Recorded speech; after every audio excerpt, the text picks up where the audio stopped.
ওরা দুই ভাই সারাদিন একসাথে ছুটে বেড়ায়, একসাথে খেলাধুলা করে। দিন শেষে রাস্তার মাথায় এসে মুখ ভার করে দাঁড়িয়ে থাকে একজনের জন্য, অপেক্ষায়।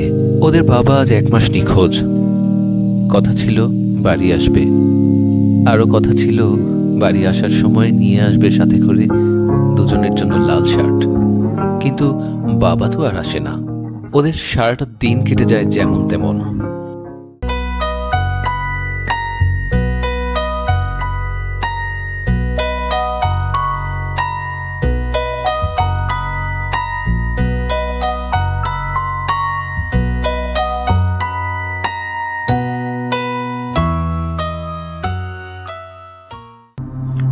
সারাদিনের দস্যিপনা শেষে বেলা যখন পড়ে আসে, তখন আবার শুরু হয় অপেক্ষা, বাবার জন্য অপেক্ষা।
জানোস, আজকে কিন্তু বাবা বাড়িতে সত্যি সত্যি আসবো।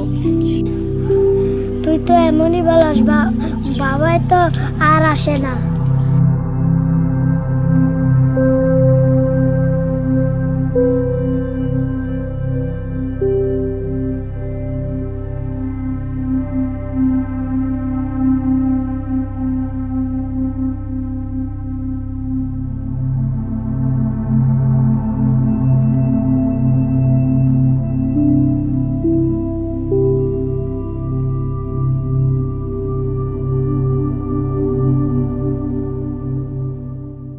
চকবাজারে অগ্নিকাণ্ডের ঘটনায় এখনো 21 জনের লাশ শনাক্ত করা যায়নি।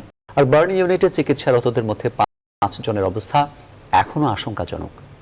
মানুষের জীবনটা কচুপাতার পানির মতো। একটি দুর্ঘটনায় কত কত স্বপ্ন ঝরে যায়, কে রাখে তার খবর? এই ছেলেরা আজও জানে না তাদের বাবা মারা গেছে অগ্নিকাণ্ডে। তারা এখনো অপেক্ষায় থাকে বাবার জন্য, একটি লাল শার্টের জন্য।